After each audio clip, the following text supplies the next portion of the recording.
Yo, what's going on, guys? This is Houston Sports Talk back into the video today, and today the New York Knicks beat the Boston Celtics in overtime. Unbelievable win for the New York Knicks to get their first win of the season against this Boston Celtics team. And look, I think this is an amazing win for this New York Knicks team, and I'm sure it feels good to finally beat this Boston Celtics team. And I think for that to be right away in this series in Game 1, it definitely makes you feel more confident about the way things can go in this series.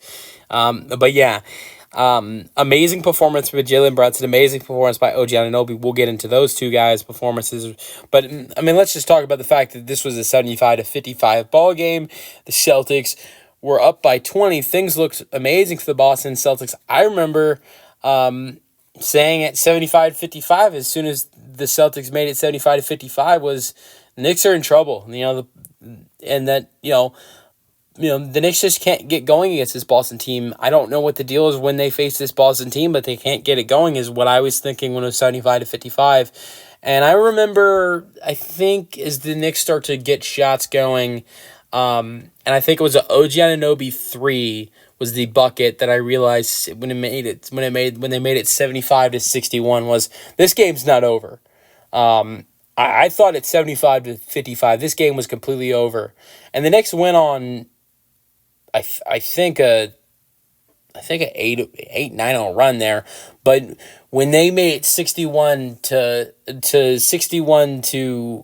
75, and it was a 6-0 run, I don't know if I thought the Knicks would win this game, but I definitely thought that they were gonna stick around until it was over after that OG Anunoby 3, and then they continued to surprise me as the game went on and continued to get back in the game. Before you know it, Karl-Anthony Towns has a putback shot. It's 80-84. It was just 75-55, and all of a sudden it's a 4-point game, 80-84, and the Knicks continue to get back in the basketball game. You saw them send it to overtime, outscore the Celtics by 9 in the fourth quarter, limit the Celtics to 16 points in the fourth quarter, only 5 points in overtime. It's not like the Knicks played too amazing in the fourth quarter and overtime. 33 points in the fourth quarter and overtime. It wasn't amazing. They played 17 minutes, only scored 33 points. But the impressive thing was they also defensively played 17 minutes, only gave up 21 points. So that's what won them the ball game was their defense, especially in a game that is an overtime game, and there's only 213 points scored, and it's a 108-105 ball game. And so also the one thing I would notice that the Boston Celtics in this game, they had the most three-point misses of their franchise history, 45 three-point misses. But also, to be fair, they shot 60. It's the most. Before that was Game 1 of the NBA Finals last year, missing 44. Keep in mind, if this game doesn't go overtime, if the Knicks or Celtics would have won this in regulation, it would have not happened. Game 1 of the NBA Finals still would have held that record. So overtime is what pushed the Celtics to break history. Game 1 was the history before that. They did make history last year in Game 1 of the playoffs. But, that's how you beat the Celtics team, is you guard them well at the three-point line. You have them miss a bunch of three-point shots. That's the way you can beat them. And, crazy thing, going back to that Game 1 of the NBA Finals last year against Dallas, Boston absolutely whooped them last year in Game 1 of the NBA Finals, and yet they still missed 44 threes. That is crazy to look back on a year later, but this year it's a little bit different. This Knicks team is a lot better defensively, I think, than the Mavericks. And that's no disrespect to last year's Mavericks team, because they were really good defensively, but this Knicks team is different defensively. And so I just think that, honestly, it was just an amazing performance defensively by this Knicks team. But Boston didn't, it's not like, they shot badly. Tatum shot 4 for 15. He missed a lot of three-point shots he should have made. Derek White shot 5 for 16. Derek White is like these guys, Brown 1 for 10. Like these three guys I just mentioned, I thought played a great all-around game outside of their three-point shooting. Like Tatum shot 3 for 8 outside of his three-point shooting. Like Derek White, he only had 2 shots that weren't threes, but it was 1 for 2. Here's a better comparison. Jalen Brown, 7 for 20 from the full, 1 for 10 from 3. Jalen Brown was 6 for 10 in his non 3-point shots. But you look at there are other like Jalen Brown had 7 rebounds and 5 assists outside of alongside his 23 points. Tatum had 16 rebounds and 6 assists with 2 steals and 1 block. And Derek White had 11 rebounds and 2 assists with 2 blocks. So those guys played well outside of their poor 3-point shooting, but their poor 3-point shooting a combined 31 3-point misses from those two guys. They had White, Brown, and Tatum had 31 of the 45 3-point misses. So Drew Holiday, I thought, played well. 7 for 14, 2 for 7 for 3, 16 points, 6 rebounds, 3 assists, 1 steal. Kristaps Porzingis went down. That's what really hurt them in this game. At least I would say the hopeful thing for Porzingis is it's not an injury, it's an illness, but at the same time, an illness was one of the things that kept Porzingis out a good chunk of the season this year, or one of the most things that kept him out this year was a really bad illness he had. So I don't know how if you'd rather, I don't know, you definitely don't want Porzingis injured, but if it is an illness like we saw earlier in the year, that's not good. But 0 for 4 it's not like Porzingis came out with the right energy. 0 for 4 immediately, 4 rebounds, 1 assist, 1 turnover in his 13 minutes. And honestly, I don't know how much Porzingis would have played because of how good Al Horford was. Al Horford played amazing in his 34 minutes, 2 for 6 from the floor, 1 for 5 from 3, 7 rebounds, 7 points, so a block. Al Horford looked good. Luke Cornett had... I think there's something that hurt the Celtics as well. Luke Cornett got in a lot of foul trouble because they kept fouling Mitchell Robinson, and that strategy worked. Here's where it worked and it didn't work, because Mitchell Robinson was absolutely terrible at the free throw line. 3 for 10 at the free throw line.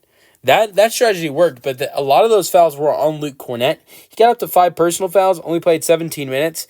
Without Porzingis, you need Luke Cornett. And he played great when out there. He was 2 for 4 from the floor with 4 points. Had 5 rebounds, but 4 of those are offensive rebounds. Luke Cornett, if he wasn't in foul trouble, he definitely would have played more minutes in this game. Peyton Pritchard looked good too. 3 for 6 from the floor, with 2 for 5 from 3 and 5 for 5 at the free throw line. 13 points, 3 rebounds, 1 assist for Pritchard. DNPs included Xavier Tillman, Baylor Shireman, Torrey Craig, Neemias Queta, J.D. Davis, and Jordan Walsh. For the Knicks, Jalen Brunson was amazing tonight, as I mentioned. 29 points, 9 for 23, 5 for 9 for 3, 6 for 7 at the free throw line. He was clutch in this game. That is the award he won. 2 steals and 5 assists for Brunson as well. Cat he had 10 points in the first half, but this is another game for Cat where he's not as effective in the second half. 14 points, 13 rebounds for Karl-Anthony Towns. 29 points for OG Anunoby, though. 10 for 20 from the floor. And he had 29 points with his... Sorry, yeah, I already mentioned it. 6 for 11 for 3 for OG Anunoby. Mikal Bridges, though, he played a huge impact. Shooting-wise, not very good. 3 for 13. Was 2 for 5 from 3, though. But his 6 rebounds, 7 assists, 3 steals, and 2 blocks, only 1 turnover in 51 minutes. Only 1 turnover in 51 minutes was a big reason. His defense, his facilitating, his rebounding, and his lack of not turning the ball over was huge for this Knicks team today for Mikal Bridges. So the shots weren't falling, but he was facilitating. He was rebounding really nicely. He was playing amazing defense, and he wasn't turning the basketball over. Also stayed out of foul trouble, which is huge for only having 2 personal fouls in 51 minutes tonight for this Knicks team. He played all but 2 minutes of regulation and then played all of overtime. So amazing performance for Mikal Bridges. Josh Hart was fantastic as well tonight. 14 points, 11 rebounds, 3 assists, 2 steals, 5 for 9 from the floor, 1 for 5 from 3 for Josh Hart. 11 points for Miles McBride. And he had 2 rebounds, 1 assist, 1 steal, 3 points for Mitch Robinson, all at the free throw line, 3 for 10 for the free throw line, 7 rebounds. For Mitchell. They actually played Precious Achiuwa for the first time this postseason because the Knicks and Tom Thibodeau got tired of the Haka Robinson, as we've heard, Haka Adams earlier. You thought Steven Adams for the Rockets, yes, he struggled a little bit, but that's shooting, for instance, Rockets, when they won Game 6 of that series against the Warriors, Adams, they kept doing the Hackett Adams. He shot 9 for 16 at the free throw line, Mitchell Robinson in this game today shot 3 for 10. If they would have had Mitchell Robinson shoot 16 free throws like the Warriors had Adams shoot in the game 6 of that series, I don't know if Robinson makes 5. I think maybe he makes 5, but so this is a worse thing here for the Knicks. Like for the Warriors, fouling Steven Adams was smart. It definitely gave them an advantage, but I don't think this Knicks team, it hurts them much more when the Celtics foul Mitch Robinson than it did for the Houston Rockets when the Warriors fouled Steven Adams. So that's the one thing I will say as someone who watched the Rockets series pretty closely, as a Rockets fan. This Mitchell Robinson free throw thing is going to really hurt them if Boston continues to do it like the Warriors did. But at the same time, like I said, I thought Luke Kornet being in foul trouble because of that was a big reason the Celtics lost. Luke Kornet would have played 100% would have played more if he was in foul trouble. So yes, the 3 for 10 for Robinson did hurt the Celtics at some point in this game. Did help the Celtics at some point in this game. But later in the game, when you could have used Kornet's solid scoring, the chemistry he has with Tatum and Brown, and their pick and roll and feeding him. The offensive rebounding, all that would have been great for the Celtics team. If Kornet's not in foul trouble and gets to play, as I think he probably would have played 20 to 25 minutes tonight, most likely, if he wasn't in foul trouble, Celtics probably win this game. I thought Kornet getting up to 5 personal fouls really hurt the Celtics in this one.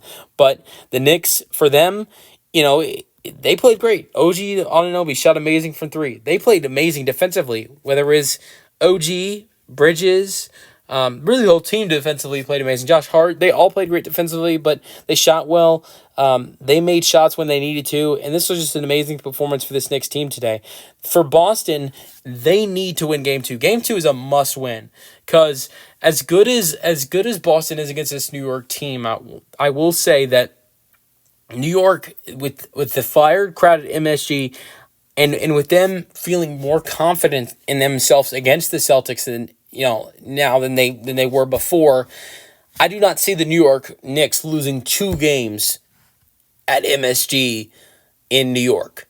So let's say that if this Boston Celtics team were to lose Game 2, I don't see Boston winning 2 games in a row to tie the series up at 2 apiece. So I think you have to win Game 2 because I don't see the New York Knicks losing 2 games in New York. So that's what makes me think Game 2 is a must-win for the Boston Celtics. Let me know your thoughts in the comment section, and peace out.